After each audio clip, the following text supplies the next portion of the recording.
আমরা সূরা কোন সূরা থেকে আজকে কথা বলা যায় দেখি। সূরা ফুসসিলাত থেকে আজকে আমরা কথা বলবো। সূরার নাম কি? সূরা ফুসসিলাত বা সূরা আহকাম। সিজদা 36 নম্বর আয়াত থেকে আমরা আজকে কথা শুনবো। না 36 না, আজকে 30 নম্বর আয়াত থেকে কথা বলি। কষ্ট হবে আপনাদের? কথা বলেন, কষ্ট হবে? সূরা হামিম সিজদার কত নম্বর আয়াত? 30 নম্বর আয়াত। আল্লাহ বলছেন ইন্নাল্লাযীনা ক্বালু, সবাই বলে ইন্নাল্লাযীনা ক্বালু রাব্বুনাল্লাহ। পড়েন দেখি ইন্নাল্লাযীনা, সবাই ইন্নাল্লাযীনা ক্বালু রাব্বুনাল্লাহ রাব্বুনাল্লাহ রাব্বুনাল্লাহ। মুখস্থ করাচ্ছি। সূরা হামিম সিজদা 30 নম্বর আয়াত। ইন্নাল্লাযীনা ক্বালু, আবার বলেন, আরেকটু জোরে বলেন, রাব্বুনাল্লাহ রাব্বুনাল্লাহ। ইন্নাল্লাযীনা ক্বালু রাব্বুনাল্লাহ। আল্লাহ বলছেন ইন্নাল্লাযীনা ক্বালু রাব্বুনাল্লাহ, নিশ্চয়ই যারা আমি আল্লাহ রাব্বুল আলামিনকে রব হিসাবে মেনে নেই। আমাদের রব কে? আর একটু আওয়াজ দিয়ে বলতে হবে, আমাদের রব কে? মা বোনেরা কান খাড়া করে শুনবেন, আপনাদের রবও কিন্তু কে? মা বোনেরা আপনারা কান খাড়া করে শোনেন, আমার ভাইয়েরা বলছে আপনাদের রবের নামটাও কে? তাহলে ইন্নাল্লাযীনা ক্বালু রাব্বুনাল্লাহ, নিশ্চয়ই যারা কাকে রব হিসাবে মেনে নেবে। আরো জোরে বলেন, কাকে? আল্লাহ বলছেন ইন্নাল্লাযীনা ক্বালু রাব্বুনাল্লাহ, নিশ্চয়ই যারা আমি আল্লাহ রাব্বুল আলামিনকে রব হিসাবে মেনে নেই। তাহলে আমাদের রব, কথা বলেন, আগামীকাল দাজ্জাল আসবে দিনাজপুরে, যদি এসে যায়, এসে গেল দিনাজপুরে দাজ্জাল। দাজ্জাল আসার পরে দাজ্জাল রব হিসাবে আপনাদের সামনে দাবি করবে, আপনারা কি মেনে নেবেন? ইমানের আওয়াজে মনে হয় কোনা থেকে মেনে নিতে পারে। আপনারা কি মেনে নেবেন? আওয়াজে বুঝতে হবে, আপনারা কি মেনে নেবেন? দাজ্জাল যখন বলবে আমাকে রব হিসাবে স্বীকার কর, ওই দাজ্জালের সামনে নামটা নেবেন কার? তখন নাম হবে আমার রব আল্লাহ। ঠিক না ঠিক? কোন দাজ্জাল আমার রব হতে পারে? যদি বাংলার জমিনের ভিতরে আপনাকে ফাঁসির মঞ্চে উঠানো হয়, যদি বাংলার জমিনের ভিতরে আপনাকে রিমান্ডে নিয়ে পিটানো হয়, যদি বাংলার জমিনের ভিতরে আপনাকে গ্রেফতার করে নিয়ে নির্যাতন করা হয়, আপনার চোখের সামনে আপনার ছেলেকে হত্যা করা হয়, আপনার চোখের সামনে আপনার বিবির ইজ্জত লণ্ঠন করা হয়, আর যদি আপনাকে বলা হয় আমাদের কাছে মাথাটাকে নত কর, সেই দিন মাথা নত না করে নাম নেবেন কার?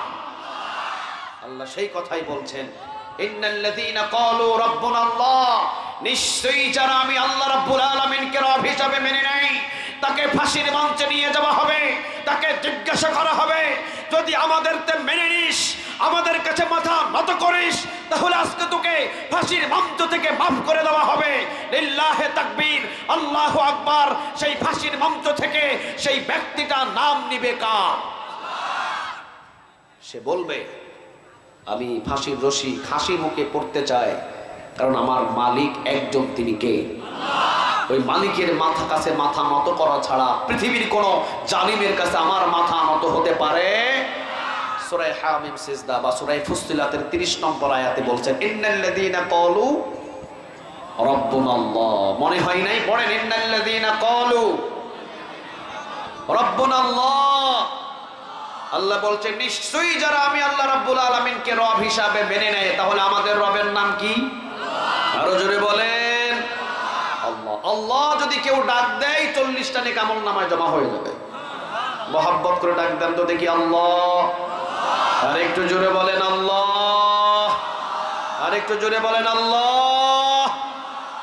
ইন্নাল্লাযীনা ক্বালু রাব্বুনাল্লাহ, আল্লাহ বলছেন নিশ্চয়ই যারা আমি আল্লাহ রাব্বুল আলামিনকে রব হিসাবে মেনে নেয়। এবার বলছেন সুম্মাস্তাকামু, পড়েন একসাথে, সুম্মাস্তাকামু সুম্মাস্তাকামু, মুখস্থ করেন সুম্মাস্তাকামু। আপনারা যে পড়ছেন প্রতি হরফে 10টা করে নেক আমলনামা জমা হয়ে যাচ্ছে। সুবহানাল্লাহ বলবেন না? সুম্মাস্তাকামু, আল্লাহ বলছেন ইন্নাল্লাযীনা ক্বালু রাব্বুনা আল্লাহ, নিশ্চয়ই যারা আমি আল্লাহ রাব্বুল আলামিনকে রব হিসাবে মেনে নেই, সুম্মাস্তাকামু, এবং যারা ইস্তিকামত থাকে, অটল থাকে, স্ট্রেট ফরওয়ার্ড হয়ে দাঁড়িয়ে থাকে, তাদের জন্য আমি তিনটা সুসংবাদ আমি আল্লাহর পক্ষ থেকে, সুবহানাল্লাহ বলেন, কে দিবেন সুসংবাদ? আর একটু জোরে বলেন। আচ্ছা, আমরা উপহার যদি প্রধানমন্ত্রীর কাছ থেকে নিই তাহলে এলাকার ভিতরে আপনার সম্মান বাড়বে না কমবে? আপনাকে মনে করেন ডোনাল্ড ট্রাম্প দাওয়াত দিল, দাওয়াত দেওয়ার পর আপনাকে নিয়ে ডোনাল্ড ট্রাম্প আপনাকে একটা উপহার দিল, আচ্ছা বলেন সম্মানটা বাড়বে না কমবে? পৃথিবীর ভিতরে আপনি তো মিডিয়া ব্যক্তিত্ব, সেলিব্রিটি হয়ে যাবেন, আপনাকে নিয়ে সবাই গর্ব করবে, সর্বনাশ, বিরামপুরের অমুক মানুষটাকে ডোনাল্ড ট্রাম্প দায়িকা ওকে উপহার দিয়েছে। আচ্ছা বলেন তো দেখি, ডোনাল্ড ট্রাম্পের উপহার আর আল্লাহর উপহার কি এক? এটা তো আওয়াজে তো বোঝা গেল ইমানের প্রশ্ন। কি আওয়াজ দিলেন এটা? ডোনাল্ড ট্রাম্পের উপহার আর সারা বিশ্বের উপহার যেই মালিক, তার উপহার কি এক? সারা পৃথিবীর মানুষ যদি আমাকে উপহার দেয় আর আল্লাহ যদি বলে বান্দা আমি তোকে একটা উপহার দিতে চাই, আমি সারা পৃথিবীর সমস্ত মানুষের উপহারের দিকে লাথি মেরে আমি আল্লাহর উপহারের দিকে ছুটবো, ঠিক না ঠিক? সারা পৃথিবীর কোন মানুষের উপহারের আমার কোনো 4 পয়সার মূল্য নাই, আমার মূল্য আছে আমার রবের উপহারের, ঠিক না ঠিক? আল্লাহ বলছেন বান্দা আমি তোদেরকে 3টা জিনিস উপহার দিব। কয়টা? সবাই বলেন কয়টা? কি করলে? ইন্নাল্লাযীনা ক্বালু রাব্বুনা আল্লাহ, যারা কাকে রব মানলে? কথা বলেন কাকে? আবার বলছেন সুম্মাস্তাকামু, ইস্তিকামত থাকতে হবে। আল্লাহকে রব মানার পর তুমি ভুট মারবা, চোর, বাটপার, ছিনতাইখোর, মদখোর, জেনাখোর, ইয়াবাখোর, আবার আল্লাহকে রব মানবা। আল্লাহ বলছে ঈমানের আমার কোনো দরকার না। আল্লাহকে তুমি যদি রব হিসাবে মানো তাহলে তোমাকে সব জায়গায় সুম্মাস্তাকামু, স্ট্রেট ফরওয়ার্ড হয়ে দাঁড়িয়ে থাকতে হবে, ঠিক না বেটি? একটা জিনিস পরিষ্কার করে শুনে নেন, আমাদের এই বাংলার জমিনের ভিতরে 56,000 বর্গ মাইলের এই বাংলার জমিনের ভিতরে আল্লাহকে রব হিসাবে মেনে নেওয়া সহজ, কিন্তু সুম্মাস্তাকামু, অটল হয়ে দাঁড়িয়ে থাকা কঠিন, ঠিক না বেটি? এই 56,000 বর্গ মাইলের ভিতরে আল্লাহকে রব হিসাবে মেনে নেওয়া সহজ, কিন্তু সুম্মাস্তাকামু, অটল হয়ে দাঁড়িয়ে থাকা, আওয়াজ দেন না কেন? অটল হয়ে দাঁড়িয়ে থাকা। বেলাল রাদিয়াল্লাহু তাআলা আনহুর নাক ছিদ্র করলেন। কি ছিদ্র করলেন? নাক রশি লাগিয়ে দিলেন। ছোট ছোট বাচ্চাদের বললেন যাও বেলাল রাদিয়াল্লাহু তাআলা আনহুর নাকের রশি ধরে টানো। নাকের রশি ধরেই বেলাল রাদিয়াল্লাহু তাআলা আনহুকে মরুভূমির ভিতরে, গ্রামের ভিতরে, রাস্তার ভিতরে টানছেন, রক্ত টপ টপ টপ টপ করে পড়ছে। রাসূল তাকিয়ে দেখলেন বেলাল হাঁটছেন খালি গায়ে, গরিব মানুষ। বেলালকে একজন প্রশ্ন করলেন, বেলাল কত সুন্দর তোমার মালিক ছিলেন উমাইয়া, প্রতিদিন তুমি কত রকমের খাবার খেতে, প্রতিদিন তোমার কত সম্মান, কত মর্যাদা ছিল উমাইয়ার পাশে। বেলাল এমন কার নাম গ্রহণ করলে, কার নাম গ্রহণ করলে, কোন ইসলাম গ্রহণ করলে যার জন্য তোমাকে আজকে নাক ছিদ্র করে এই জায়গার ভিতরে টানা হিচড়া করা হচ্ছে? বেলাল তুমি ছেড়ে দাও, তাকে ছেড়ে দাও, ইসলাম ছেড়ে দাও, মুহাম্মদ। উমাইয়া যা বলে তা মেনে নাও। বেলাল রাদিয়াল্লাহু তাআলা আনহু তিনি বললেন, শুনে রেখে দিও মক্কার সকল মানুষ, বেলালের একটা নাক ছিদ্র করা হয়েছে। বেলালের যদি 1000 নাক থাকতো আর 1000 নাকও যদি ছিদ্র করে রশি লাগানো হতো, তারপরও বেলাল পড়তো লা ইলাহা ইল্লাল্লাহু মুহাম্মাদুর রাসূলুল্লাহ সাল্লাল্লাহু। কারণ বেলাল পৃথিবীর কাউকে রব হিসাবে মেনে নেয় নাই। বেলাল শুধুমাত্র সুবিধাবাদ জিন্দাবাদ হিসাবে আল্লাহকে মেনে নেয় নাই। বেলাল সুবিধাবাদের সময়ও সেই রবকে মানে, আবার কঠিন অবস্থায়ও 1 ওনাকে রব হিসাবে মেনে নেয় তিনি কে? আমাদের বাংলাদেশে দুই রকমের রব মানার নিয়ম, ঠিক না ব্যাঠি? আল্লাহকে যখন রব হিসাবে মানে, যখন এলাকার ভিতরে হামলা মামলা শুরু হয়ে যায় তখন আস্তে করে ঘরের ভিতরে ঢুকে এরপরে বলে দিনকাল ভালো না। কথা কন না কেন আপনারা? দিনকাল ভালো না হুজুর, এখন দাওয়া যাবে না, এখন খুব সমস্যা, যদি একবার গ্রেফতার হয় তাহলে ছুটার আর কোনো সুযোগ নাই।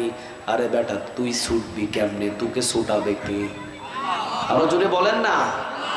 আর যদি আল্লাহ না ছুটায়, তোর যদি মৃত্যু হয়ে যায়, তুই তো হাসতে হাসতে জান্নাতে যাবি, ঠিক না বে ঠিক?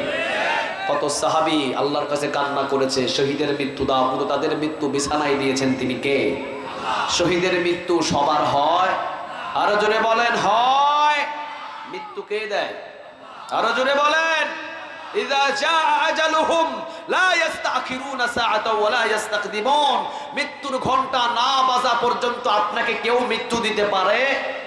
আর যেদিন ঘন্টা বাজবে মাহফিলের ময়দানেও মৃত্যু হয়ে যাবে, ঠিক না ঠিক? তোমার তো ভয় কিসের? দিনকাল ভালো না। কোন দিন ভালো আছিল? ভালো আছিল কোন দিন? মুমিনদের জন্য সব সময় পরীক্ষার দিন, ঠিক না ঠিক? ভালো দিন মুমিনদের কখনো যেতে পারে না। কখন ডাক আসবে বলা যায় না, ডাক আসলেই মুমিনদেরকে সব ফেলে রেখে ছুটতে হবে, ঠিক না ঠিক? মনে করে দিনকাল ভালো না, এখন দাওয়াতি কাজ করা যাবে না, এই সেই অমুক তমুক, তাহলে তো আপনি সুবিধাবাদ আল্লাহকে রব মানলেন। আপনি এখন দিনকাল ভালো না তাই আল্লাহর রবের জিকির বন্ধ করে দিয়েছেন। যখন ভালো তখন করবেন, এই রব মানার কোনো প্রয়োজন? আরো জোরে বলেন, কোনো প্রয়োজন? বেলাল রাদিয়াল্লাহু তাআলা আনহুর বুকের উপরে প্রায় 80 মনেরও বেশি ওজনের একটা পাথর চাপা দিয়ে বেলালকে জিজ্ঞাসা করা হয়েছিল, বেলাল দেখি এবার তুই তোর কোন রবের নাম নিস? বেলাল পাথরের নিচ থেকে নামটা নিয়েছিলেন কার?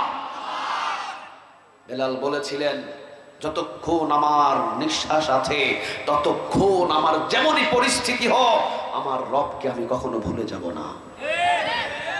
আল্লাহ বললেন, রাসূল আপনি ইমাম আর বেলাল মুয়াজ্জিন, সুবহানাল্লাহ বলবেন না? 12 বছর যদি কেউ মুয়াজ্জিনি করে, হাদিসটা শুনে নেন, 12 বছর যদি কেউ মুয়াজ্জিনি করে তার জন্য জান্নাতটা ওয়াজিব করে দেন তিনি কে? রাসূলের কাছে সাহাবীরা বললেন, ইয়া রাসূলুল্লাহ আমরা কোন দায়িত্ব পালন করব? রাসূল বললেন, মুয়াজ্জিনি করো। সুবহানাল্লাহ বলবেন না? মুয়াজ্জিনি করো। এরপরে বললেন নবী এরপরে কোন দায়িত্ব পালন করব? রাসূল বললেন, এবার ইমামতি করো। আগে নাম ইমামতি না মুয়াজ্জিনি? ইমামতি না মুয়াজ্জিনি? আগে বললেন মুয়াজ্জিনি করো, এরপরে ইমামতি করো। সুবহানাল্লাহ বলেন। বেলাল রাদিয়াল্লাহু তাআলা আনহুকে মুয়াজ্জিন হিসেবে কবুল করলেন তিনি কে? রাসূল যখন মেরাজে গেলেন, রাসূল যখন জান্নাতের ভিতরে হাঁটাহাঁটি করছেন, একটা খড়মের আওয়াজ। কিসের আওয়াজ? ডান দিকে তাকালেন, বাম দিকে তাকালেন, সামনে তাকালেন, পিছনের দিকে তাকালেন, রাসূল দেখলেন কেউ নাই। খেয়াল করে দেখলেন এই খড়মের আওয়াজ পৃথিবীর কারো নয়, এই খড়মের আওয়াজ বেলালের খড়মের আওয়াজ। দুনিয়ায় আসলেন এবং বললেন, বেলাল তোমার কোন এমন আমল আছে যে আমলের বিনিময় আল্লাহ তোমাকে জান্নাতের ভিতরে আমার দেখা করে দিয়েছে? দুনিয়ায় আছে বেলাল আর তার পায়ের আওয়াজ জান্নাত পর্যন্ত পৌঁছিয়ে দিয়েছেন তিনি কে? তাহলে ইন্নাল্লাযীনা ক্বালু রাব্বুনা আল্লাহ, আল্লাহকে শুধু সুবিধার সময় রব মানলে চলবে না, সব সময় রব মানতে হবে একজনকে, তিনি কে? আল্লাহ বললেন, ইন্নাল্লাযীনা ক্বালু রাব্বুনা আল্লাহ, নিশ্চয়ই যারা আমি আল্লাহ রাব্বুল আলামিনকে রব হিসাবে মেনে নেই, সুম্মা ইসতাকামু, ইস্তিকামত থাকে, অটল থাকে, স্ট্রেট ফরওয়ার্ড থাকে। আবুল কাসেম এরপরে যাদেরই নাম বলেন না কেন সবাই ছিল স্ট্রেট ফরওয়ার্ড, ঠিক না বেঠিক? নিজামী বলেন, আল্লামা দেলোয়ার হোসেন সাইদি বলেন, সবাই ছিল স্ট্রেট ফরওয়ার্ড। সুবহানাল্লাহ বলবেন না? বাড়ি দেওয়া হবে স্ট্রেট ফরওয়ার্ড, গাড়ি দেওয়া হবে স্ট্রেট ফরওয়ার্ড, তোমাকে যা চাও তাই দেওয়া হবে স্ট্রেট ফরওয়ার্ড। সব ভুলে গেছে, বলে না একজনকে, তিনি কে? আরো জোরে বলে। আল্লাহ রাব্বুল আলামিন বলছেন, লম্বা করছি না আলোচনা, ইন্নাল্লাযীনা ক্বালু রাব্বুনাল্লাহ, নিশ্চয়ই যারা আল্লাহকে রব হিসাবে মেনে নেবে, সুম্মা ইসতাকামু, ইস্তিকামত থাকবে, অটল থাকবে, স্টেট ফরওয়ার্ড হয়ে দাঁড়িয়ে থাকবে, ভাঙা যাবে না, মস্কা যাবে না, কাঠ হওয়া যাবে না, চিত হওয়া যাবে না, স্টেট ফরওয়ার্ড, একজনকে রব হিসাবে মেনে নিয়ে তিনি কে? কোন ধরনের কায়ত হওয়া যাবে? আরো জোরে বলেন, কায়ত হওয়া যাবে? স্টেট ফরওয়ার্ড, সোজা হয়ে দাঁড়িয়ে থাকতে হবে। আল্লাহ রাব্বুল আলামিন বলছেন তাদের জন্য তিনটা সুসংবাদ। কয়টা? তিনটা উপহার। কয়টা? পৃথিবীর মানুষের চাইতে উপহারের দামটা বেশি না কম? পৃথিবীর মানুষের উপহারের চাইতে আল্লাহর উপহারের দাম বেশি না কম? আরো জোরে বলেন, বেশি না কম? নিতে চান কারা কারা? হাত তুলেন। লিল্লাহে তাকবীর, লিল্লাহে তাকবীর, নারে তাকবীর। আল্লাহ রাব্বুল আলামিন বললেন, ইন্নাল্লাযীনা ক্বালু রাব্বুনাল্লাহ, নিশ্চয়ই যারা আমি আল্লাহ রাব্বুল আলামিনকে রব হিসাবে মেনে নেবে, সুম্মা ইসতাকামু, অটল হয়ে দাঁড়িয়ে থাকবে, মৃত্যুও চলে আসতে পারে। ঠিক না বেঠিক? মৃত্যুও চলে আসবে। যেমন হযরতে খুবাইব রাদিয়াল্লাহু তাআলা আনহুকে গ্রেফতার করলেন, জেলখানায় নিলেন। 3 মাস হযরতে খুবাইব রাদিয়াল্লাহু তাআলা আনহু জেলখানায় ছিলেন, খাবার বন্ধ। রাসূল সাল্লাল্লাহু আলাইহি সাল্লামের সাহাবী খুবাইব জান্নাত থেকে খুবাইবের জন্য খাবার পাঠালেন। তিনি কে? জান্নাতের খাবার যখন খুবাইব খাওয়া শুরু করলেন, মক্কার সমস্ত কাফেরেরা চিন্তা করলেন খুবাইবকে না খাইয়ে আর মৃত্যু দেওয়া যাবে, কারণ আমরা খাবার বন্ধ করেছি, খুবাইবকে খাওয়াই তার রব। সুবহানাল্লাহ বলবেন না? কি করা হবে? এই খুবাইব তো আমাদের দলে আসে নাই, খুবাইব তো আল্লাহকে রব হিসাবে মেনে নিয়েছে, খুবাইব তো আমাদের দেবতাকে রব হিসাবে মানে নাই।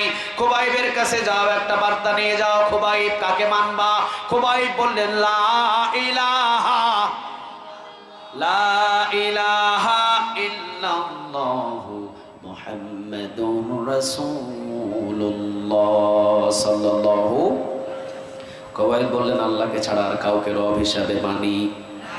এই খুবাইব, তাহলে শুনে রেখে দিও, আগামীকাল তোমাকে শুলিতে ঝুলানো হবে, হাত বাঁধা হবে, পা বাঁধা হবে, সব কিছু বেঁধে রেখে তোমার হাত কাটা হবে, পা কাটা হবে, তরবারি দিয়ে তোমাকে খণ্ড খণ্ড করে শেষ করে দেওয়া হবে। খুবাইব বললেন, রবের জন্য যদি হাসতে হাসতে আল্লাহকে রব হিসাবে মেনে নিয়ে যদি হাসতে হাসতে জীবন দিতে হয়, এই জীবন দিতে আমি রাজি আছি। পরের দিন তাকে শুলিতে ঝোলালেন, ডান হাতে কূপ দিলেন, ছিটকে পড়লেন, বাম হাতে কূপ দিলেন, বাম হাত ছিটকে পড়লেন, ডান পায়ে কূপ দিলেন, ডান পা ছিটকে পড়লেন, বাম পায়ে কূপ দিলেন, বাম পা ছিটকে পড়লেন। খুবাইব রাদিয়াল্লাহু তাআলা আনহুকে জিজ্ঞাসা করলেন, খুবাইব, হাত ছাড়াও মানুষ বাঁচে, পা ছাড়াও মানুষ বাঁচে, এখনো সময় আছে খুবাইব, আল্লাহকে রব হিসাবে ছেড়ে দিয়ে আয় আমাদের দলের ভিতরে ভর্তি হয়ে যা। খুবাইব বললেন, হাত ছাড়া, পা ছাড়া যদিও আমার দুনিয়াতে জীবন গড়তে হয়, এরপরেও একজনকে রব হিসাবে জীবন গড়ব, তিনি কে? বিন্দু পরিমাণ আল্লাহকে কখনো ভালোবাসা তার প্রতি কমাতে পারবো? আরো জোরে বলেন, কমাতে পারবো? নেজা একটা তরবারি ঢুকিয়ে দিলেন, বুক দিয়ে ঢুকালেন, নেজা একটা তরবারি খুবাইবের পিঠ দিয়ে বাহির হয়ে গেলেন। খুবাইব যাওয়ার আগে একটা কথা বললেন, রব্বে কারীম, জীবনের কাউকে কোনোদিন রব হিসাবে মানি নাই, কারো কাছে মাথা নত করি নাই, রাসূলের চেহারাটা আমি 3 মাস পর্যন্ত দেখি নাই, অন্তত রাসূলের কাছে আমার সালামটা পৌঁছিয়ে দিও, এবং শুধুমাত্র একজনা তোমাকে রব হিসাবে মেনে নিয়েছি, আমার সম্মান এবং মর্যাদা তুমি বজায় রেখে দিও। সুবহানাল্লাহ বলেন। বিদায় হয়ে চলে গেলেন খুবাইব। রাসূল মসজিদে নববীতে ছিলেন, উঠে দাঁড়ালেন, রাসূল বসা অবস্থায় উঠে দাঁড়ালেন। রাসূল বললেন, সালামুন আলাইকা ইয়া খুবাইব, সালামুন আলাইকা ইয়া খুবাইব, সালামুন আলাইকা ইয়া খুবাইব। সাহাবীরা বললেন, ইয়া রাসূলুল্লাহ, 3 মাসেরও বেশি আমরা খুবাইবকে দেখি নাই। রাসূল বললেন, 3 মাসের বেশি তোমরা খুবাইবকে দেখো নাই, আমিও তো দেখি নাই, কিন্তু খুবাইবের শাহাদাতে আল্লাহ রাব্বুল আলামিন এত খুশি হয়েছে যে আল্লাহ রাব্বুল আলামিন খুশি হয়ে খুবাইবের বিদায় সালাম আমার কাছে পৌঁছে দিয়েছে। আল্লাহ রাব্বুল আলামিনকে রব হিসাবে মেনে নিলে খুবাইবের মতো জীবন দিতে হয়। আল্লাহ রাব্বুল আলামিনকে রব হিসাবে মেনে নিলে নিজামের মতো জীবন দিতে হয়। আল্লাহ রাব্বুল আলামিনকে রব হিসাবে মেনে নিলে 13 বছর জেলখানায় থাকার পরে আল্লামা দেলওয়ার হুসাইন সাইদির মতো হসপিটালে নাভির ভিতরে বিষ প্রয়োগ করে মৃত্যুবরণ করতে হয়। ঠিক না ঠিক? আল্লাহকে রব হিসাবে মানা সহজ, কিন্তু অটল হয়ে থাকা সহজ না কঠিন? আরো জোরে বলেন, সহজ না কঠিন? এই জন্য আল্লাহ রাব্বুল আলামিন বললেন সুম্মাস্তাকামু, শুধু রব হিসাবে মানলেই হবে না, সহজ সময় রব হিসাবে মানবে, কঠিন সময় আমার কাছ থেকে দূরে চলে যাবে এমন ঈমানের কোনো দরকার। আমাকে কঠিন সময়ও রব হিসাবে মেনে নিবে, আবার সহজ সময়ও একজনাকে রব হিসাবে মানতে হবে। তিনি কে? সুম্মাস্তাকামু, অটল হয়ে দাঁড়িয়ে থাকবে। আল্লাহ বললেন দাঁড়িয়ে থাকতে থাকতে থাকতে থাকতে তোমার মৃত্যুর ফয়সালা হয়ে যাবে, ফাঁসির রায় হয়ে যাবে। তোমাকে বলা হবে আগামীকাল রাতের 12টায় 1 মিনিটে তোমার ফাঁসির রায়। নিজের গোসল নিজেই করবে, নিজের পোশাক নিজেই পরিধান করবে, নিজের তাওবা নিজেই করে একের পর এক ফাঁসির মঞ্চের সিঁড়ি বেয়ে বেয়ে উঠবে। রশিটা নিজেই জান্নাতের ফুলের মালা হিসাবে গলার ভিতরে জড়িয়ে নিবে। ইন দ্য মিন টাইম, রূহটা যাওয়ার আগে তাতানাজ্জালু আলাইহিমুল মালাইকা, জান্নাতের একদল ফেরেশতা তার সামনে পাঠায়া দিবেন। তিনি কে? যদিও সে জিহাদের ময়দানে শহীদ হয়, শহীদ হওয়ার আগ মুহূর্তে এই তাতানাজ্জালু আলাইহিমুল মালাইকা, জান্নাতের ওই দলের ফেরেশতা তার সামনে পাঠায়া দিবেন। তিনি কে? অথবা যদি দিন কায়েমের পক্ষে সুম্মাস্তাকাম, অটল হয়ে কাজ করে যায়, বিছানায় যদিও তার মৃত্যু হয়, তার পাশে তাতানাজ্জালু আলাইহিমুল মালাইকা, জান্নাতের ওই দলীয় ফেরেশতাদেরকে তার কাছে পাঠায়া দিবেন। তিনি কে? কয়টা সুসংবাদ নিয়ে? সবাই বলেন কয়টা? আরো জোরে বলেন।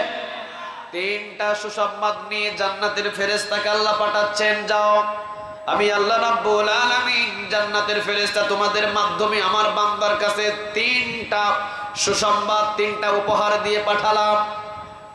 দুনিয়া থেকে আসার আগেই আমি তাকে এই সুসংবাদ শোনাবো, এরপরে তার মৃত্যু দিব। সুবহানাল্লাহ বলেন। দুনিয়া থেকে আসার আগে আমি তাকে সুসংবাদ শোনাবো, এরপরে তাকে মৃত্যু দিব। এবার সুসংবাদ নাম্বার 1, জান্নাতের ফেরেশতারা আসবেন। যেহেতু আপনি সব সময় একজন রব হিসাবে মেনে নিয়েছিলেন, তিনি কে? রিমান্ডে নেওয়া হয়েছে 13 দিন। 13 দিন রিমান্ডে পীড়ানোর পর আপনাকে জিজ্ঞাসা করা হয়েছে, এবার অন্তত কোরআনের কর্মী হিসাবে কোরআনের দল ছেড়ে দে। আপনি 13 দিন রিমান্ডে থাকার পরেও যখন একটু জ্ঞান ফিরেছে, কান দিয়ে কথা শুনেছেন, মুখ দিয়ে কথা বলার শক্তি ফিরেছেন, তখন আপনি তাদেরকে বলছেন 13 দিন না 13 বছর যদিও রিমান্ডে আমাকে পিটানো হয়, আমি আল্লাহকে রব হিসাবে মানি। যদি 50 বছর আমাকে রিমান্ডে পিটানো হয়, এরপরেও আমি আল্লাহকে রব হিসাবে মানি। সবাইকে ভুলতে পারি, একজনাকে ভুলতে পারি না। তিনি কে? এইরকম যারা আল্লাহকে রব হিসাবে মেনে নিয়ে সুম্মাস্তাকামু, অটল ছিল, তারা যদি বিছানায় মৃত্যু হয়, তাতানাজ্জালু আলাইহিমুল মালাইকা, জান্নাতের ফেরেশতা তার মাথার কাছে পাঠিয়ে দিবেন। তিনি কে? জান্নাতের ফেরেশতারা এবার আসবেন। ওয়ান্নাসিআতি গরকা ওয়ান্নাশিতাতি নাশতা ওয়াসসাবিহাতি সাবহা ফাসসাবিকাতি সাবকা ফালমুদাব্বিরাতি আমরা ইয়াওমা তারজুফুর রাজিফা। কথাগুলো কার? মুমূর্ষু রোগী, অর্থাৎ মৃত্যু করবেন এমন রোগীর কাছে 2 ধরনের ফেরেশতা আসতে পারে। যদি সে ইমানদার হয়, যদি সে মুমিন হয়, যদি সে মুত্তাকি হয়, যদি সে আল্লাহকে একজন রব হিসাবে সব জায়গায় মেনে নেয়, জান্নাতের ফেরেশতা তার কাছে পাঠাবেন। তিনি কে? আর যদি বেঈমান হয়, জাহান্নামের ফেরেশতা তার কাছে পাঠাবেন। তিনি কে? আপনি মুমিন, সব জায়গায় যত আল্লাহকে রব হিসাবে মেনে নিয়েছেন, সব জায়গায় সুম্মাস্তাকামু, অটল ছিলেন। আপনাকে বাংলার জমিন থেকে আল্লাহকে রব হিসাবে মেনে নেওয়ার জন্য বাংলার জমিন থেকে আপনাকে বিদেশে পাঠিয়ে দেওয়া হয়েছে। এরপরও মালয়েশিয়াতে গিয়েও একজনাকে রব হিসাবে মানছেন। তিনি কে? ডক্টর মিজানুর রহমান আজহারি। বাংলার জমিন থেকে তাকে বিতাড়িত করে পাঠানো হলো মালয়েশিয়ায়। তিনি চলে গেলেন। কিন্তু সেখানে দাওয়াতি কাজ করছেন কার? আর একটু আওয়াজ দিয়ে বলেন কার? তাহলে মুমিন যেখানেই যাবে, জেলখানায় যাবে, মুমিন মৃত্যুর রাষ্ট্রে যাবে, মুমিন যেখানেই যাক, জঙ্গলের ভিতরেও যাক, পৃথিবীর যে কোনো প্রান্তে যাবে, মুমিন একজনকে রব হিসাবে মেনে নেবে। তিনি কে? আল্লাহ বলছেন তাতানাজ্জালু আলাইহিমুল মালায়েকা, ওই মুমিন যারা সব জায়গায় আমাকে রব হিসাবে মেনে নিয়েছে, মৃত্যুর পূর্বেই আমি তার মাথার কাছে জান্নাতের ফেরেশতা পাঠিয়ে দিব একদল। জান্নাতের ফেরেশতারা এসে মাথায় হাত বুলিয়ে দিয়ে প্রথম নাম্বার বলবে, আল্লাহ রাব্বুল আলামিনের পক্ষ থেকে আমরা 3টা সুসংবাদ নিয়ে এসেছি, 3টা তোমার জন্য উপহার নিয়ে এসেছি। একটা উপহার, আল্লাহ তাখাফু, আল্লাহ বলেছেন এখন থেকে তোমাকে কোনো ভয় করতে হবে না। সুবহানাল্লাহ বাড়িতে গিয়ে বললেন, একটু আওয়াজ দিয়ে বলেন সুবহানাল্লাহ, আর একটু আওয়াজ দিয়ে বলেন সুবহানাল্লাহ। মৃত্যুর পূর্বে আমাদের ভয় আছে না নাই? একটা জিনিস মনে রাখবেন, যখন মৃত্যুবরণ করে ভয়ের জ্বালায় পায়খানাও করে দেয়, ভয়ের জ্বালায় কিন্তু প্রস্রাবও করে দেয়, ঠিক না বেঠিক? কিন্তু আল্লাহ রাব্বুল আলামিন বলছেন মালাকুল মউত আসার আগেই একদল জান্নাতি ফেরেশতা পাঠিয়ে দিয়ে বলছেন, আল্লাহ রাব্বুল আলামিন আল্লাহ তাখাফু, বান্দাকে জানিয়ে দাও আমি আল্লাহ রাব্বুল আলামিন বলছি, বান্দা আজ থেকে আমি আল্লাহ রাব্বুল আলামিন বলছি তোর কোনো ভয় নাই। তোকে দুনিয়াতে জেলের ভয় দেখিয়েছে, তোকে দুনিয়াতে রিমান্ডে পিটানোর ভয় দেখিয়েছে, তোকে দুনিয়াতে সম্পদ নিয়ে নেওয়ার ভয় দেখিয়েছে, তোকে দুনিয়াতে বাংলার জমিন থেকে বিতাড়িত করে বিদেশে পাঠিয়ে দেওয়ার হুমকি দেওয়া হয়েছে, বিভিন্ন ধরনের হুমকি তোকে দেওয়া হয়েছে, বিভিন্ন ধরনের তোর উপরে নির্যাতন করা হয়েছে। আল্লাহ রাব্বুল আলামিন আমি ফেরেশতাদের সাথে পাঠিয়ে দিয়েছি, আল্লাহ তাখাফু, আমি আল্লাহ বলছি তোর কোনো আজ থেকে ভয় নাই। সুবহানাল্লাহ বলেন। ফেরেশতারা কানে কানে বলছেন আল্লাহ তাখাফু, আল্লাহ বলছেন তোর কোনো ভয় নাই। এক নম্বর। দ্বিতীয় নম্বর, এবার আল্লাহ রাব্বুল আলামিন উপহার দিচ্ছেন ওয়ালা তাহজানু,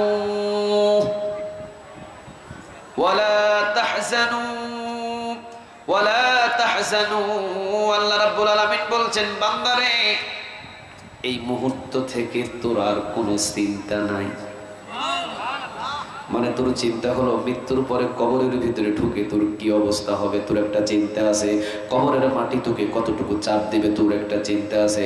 কবরে কেমন তোর কাছ থেকে প্রশ্ন নেওয়া হবে, তোর একটা চিন্তা আছে। পুলসিরাতে কিভাবে পার হবে, তোর একটা চিন্তা আছে। আমলনামা ডান হাতে আসবে না বাম হাতে আসবে, তোর একটা চিন্তা আছে। আমি আল্লাহ রাব্বুল আলামিন বলছি ওয়ালা তাহজানু, তোর কোনো চিন্তা নাই। সুবহানাল্লাহ বলবেন না? কে চিন্তা করতে নিষেধ করছেন? আর একটু জোরে বলেন কে? আমাকে কবরে শোয়ানো হলো আর আল্লাহ বলছেন এই বান্দা তুই চিন্তা করিস না, আমি কবরের মালিক, আমি যা বলবো তাই কবর শুনবে। আর কোনো চিন্তার দরকার আছে? কথা কন না কেন, আর কোনো চিন্তার দরকার আছে?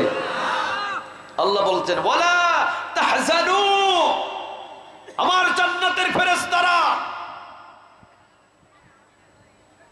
আমার এই গোলামটার কানে শুনিয়ে দাও ওয়ালা তাহজানু, তার কোনো চিন্তা নাই, আমি সব চিন্তার জায়গা আসানে পার করে দিব, কোনো চিন্তা করতে হবে না তাকে। এবার 3 নম্বরের সুসংবাদটা খুবই কঠিন এবং খুবই সহজ এবং খুব বড়। জান্নাতের ফেরেশতারা এবার তার সামনে একটা সাইনবোর্ড ধরবে। কি ধরবে? কথা বলেন, কি ধরবে? সাইনবোর্ড অথবা ডিসপ্লে, বিশাল বড় একটা ডিসপ্লে জান্নাতের ফেরেশতারা তার সামনে এইভাবে ধরবে। ধরার পরে বলবে তুমি এই দিকে তাকাও, এই দিকে তাকাও। এই মুমিন বান্দা ডিসপ্লের দিকে তাকাবে। মুমিন বান্দা ডিসপ্লের দিকে তাকানোর পরে জান্নাতের ফেরেশতারা বলবে ওয়া আবশিরু বিল জান্নাহ, তাকাও এই ডিসপ্লের দিকে, তোমার মৃত্যুর পর তোমার জন্য আল্লাহ এই জান্নাতের ব্যবস্থা করে রেখে দিয়েছেন। কয়টা সুসংবাদ হলো? আরো জোরে বলেন কয়টা? ওয়া আবশিরু বিল জান্নাহ, বান্দা মৃত্যুর পর তোমার জন্য তোমার রব এই জান্নাতের ব্যবস্থা করে রেখেছে। তুমি মরতে দেরি হবে, এই জান্নাতের ভিতরে তোমাকে ঢোকাতে দেরি হবে না। যখন এই মুমিন বান্দা এই জান্নাতের দিকে তাকাবে, মুখের ভিতরে একটা মুস্কি হাসি দেবে, আর মুস্কি হাসির ভিতরে তার রূহটাকে নিয়ে চলে যাবেন তিনি কে? আল্লাহ। চেহারার ভিতরে মুস্কি হাসি। এই জন্য আমরা ইতিহাস থেকে শুনেছি ইমাম আবু হানিফার মৃত্যুর পরে তার চেহারাটা এত হাস্যোজ্জ্বল ছিল, মনে হচ্ছে তিনি হেসে হেসে ঘুমাচ্ছেন। সুবহানাল্লাহ। বাড়িতে গিয়ে বললেন, এ পর্যন্ত যারা এই স্বৈরাচারীদের শাসকদের অন্তর্ভুক্ত হয়ে আল্লাহকে রব হিসাবে মেনে নিয়ে যারা জালিমদের কারাগারে জীবন দিয়েছেন, তাদের জীবনটা কোনো চিন্তিত ছিল না, তাদের মৃত্যুর পর চেহারাটা হাস্যোজ্জ্বল, মনে হচ্ছে হেসে হেসে তারা ঘুমিয়েছেন। ঠিক না ঠিক? হেসে হেসে তারা ঘুমিয়েছেন। তাদের মৃত্যুর চেহারার ভিতরে কোনো চিন্তিত চেহারা ছিল। কেন তারা হেসেছেন? ওয়াবশিরু বিল জান্নাহ, আল্লাহ এই জান্নাতটা তাদেরকে দেখিয়েছেন। তারা জান্নাত দেখে এমন এক মুস্কি হাসি দিয়েছে, হাসির ভিতরে রূহটাকে নিয়েছেন তিনি কে? কাকে? রব মানার জন্য। আর একটু জুড়ে বলেন। তাহলে আমি যদি আল্লাহ রাব্বুল আলামিনকে রব মানি এবং এই আল্লাহ রাব্বুল আলামিনকে রব মানতে গিয়ে যদি আমাকে রিমান্ডে নিয়ে পিটানো হয়, আমাকে যদি রিমান্ডে নিয়ে খুন করা হয়, আমাকে যদি অত্যাচার করা হয়, আমাকে যদি ফাঁসির মঞ্চে উঠানো হয়, আর যদি আমি আল্লাহকে রব হিসাবে মেনে নিয়ে জান্নাত দেখে যদি আমার মৃত্যু হয়, আমি সেই আল্লাহকে রব হিসাবে মেনে নিয়ে জান্নাত দেখেই ফাঁসির মঞ্চে হাসতে হাসতে জীবন দিতে পারি। ঠিক না বেঠি? এজন্যই তো যারা বছরের পর বছর কারাগারে থেকে, যাদের হাতের ভিতরে ফাঁসির রায় যখন এসেছে, তখন ফাঁসির রায় দেখে তারা মুস্কি একটা হাসি দিয়েছে। মুস্কি হাসি দিয়ে তারা বলেছেন 12টা 1 মিনিটে হবে ফাঁসি। 9টার সময় তিনি বলছেন, তাকে যে পাহারা ছিলেন তাকে বলছেন যে তুমি আমাকে 2 ঘন্টা ঘুমানোর পর ডেকে দিবে। কয় ঘন্টা ঘুমানোর পর? ফাঁসি হবে কয়টায়? 12টা 1 মিনিট। আর 3 ঘন্টা আগে কয় ঘন্টা ঘুমাবে? আপনারা পারবেন? আপনাদের ঘুম আসবে? আজকে 12টা 1 মিনিটে আপনার ফাঁসি হবে। এই যে ধরেন 11টা 52 বাজে, 12টা 1 মিনিট আপনার ফাঁসি হবে। আপনার কি 3 ঘন্টা আগে ঘুম আসবে? কথা বলেন, আসবে? কিন্তু উনি বলেছেন ওনার পাহারাদারকে যে আমি 3 ঘন্টা এখনো সময় আছে, যেহেতু আমি 2 ঘন্টা ঘুমাতে চাই। উনি নিজে বলছেন, আমি দেখেছি সে আল্লাহর সৈনিক 2 ঘন্টা নাক ডাকিয়ে ঘুমিয়েছে। ঘুম থেকে তাকে যখন ডেকে দিলাম, ডেকে দেওয়ার পর আমি 1 কাপ চা খেতে বাহিরে গিয়ে এসে দেখছি আল্লাহর গোলাম জায়নামাজে দাঁড়িয়ে আছে। একটু পর দেখলাম হাসতে হাসতে তিনি ফাঁসির মঞ্চে জীবন দেওয়ার জন্য হেসে হেসে যাচ্ছেন। জিজ্ঞাসা করেছিলাম 3 ঘন্টা আগে যা 3 ঘন্টা পরে যার মৃত্যু হবে তিনি ঘুমায় কিভাবে? তখন তিনি উত্তর দিয়েছিলেন, ইন্নাল্লাযীনা ক্বালু রাব্বুনাল্লাহ, নিশ্চয়ই যারা আল্লাহকে রব হিসাবে মেনে নেয়, সুম্মাস্তাকামু, যারা অটল থাকে, তাতানাজ্জালু আলাইহিমুল মালায়েকা, তাদের কাছে ফেরেশতা আসে, আসার পরে বলে আল্লাহ তাখাফু, বান্দা তোমার ভয় নাই, ওয়ালা তাহজানু, তোমার কোনো চিন্তা নেই, ওয়া আবশিরু বিল জান্নাহ, তোমার এই জান্নাতটা তোমার জন্য নিযুক্ত করা হয়েছে।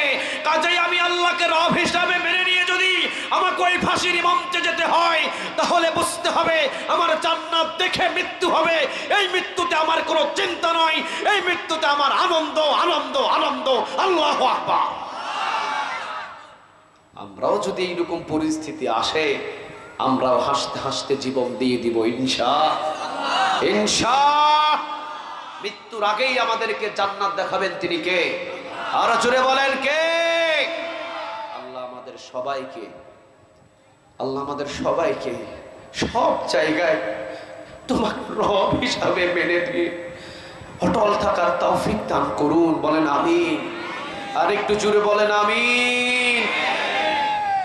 এই জন্য আমি কয়েকবার রিপিট করেছি আপনাদের সামনে, আল্লাহকে রব হিসাবে মানা সহজ, কিন্তু মেনে নিয়ে অটল থাকা সহজ না কঠিন? কঠিন, খুব কঠিন। এই কিছুদিন আগেই যখন আপনি কালেমার দাওয়াত দিতেন, ইসলামের দাওয়াত দিতেন, কোরআনের দাওয়াত দিতেন, কোনো বৈঠকে বসতেন, তখন আপনাকে জঙ্গি বলা হতো, তখন আপনাকে যুদ্ধ অপরাধী বলা হতো, তখন মৌলবাদী বলা হতো, তখন আপনাকে সুযোগ পেলে ধরে রিমান্ডে নিয়ে পিটানো হতো। কিন্তু আল্লাহকে কি ভুলে যাওয়া যাবে? আল্লাহকে কি ভুলে যাওয়া যাবে? এই জন্য আল্লাহ রাব্বুল আলামিন কোরআনের আরেকটা আয়াতে বলে দিয়েছেন, শুনে রেখে দিও, শুনে রেখে দিও বিশ্বের সকল মানুষ, তোমরা যদি আমি আল্লাহর গোলামি না করো, তারপরেও আমি আল্লাহর এমন একজন সৈনিক জমিনে কাজ করে যাবে যারা হাসতে হাসতে আমার জন্য জীবনটা বিলিয়ে দিবে। আমরা কি আল্লাহর সেই সৈনিক হতে চাই? আমরা কি আল্লাহর সেই সৈনিক হতে চাই? হাত তুলে ওয়ালা দিয়ে বলেন আল্লাহ, জোরে বলেন আল্লাহ।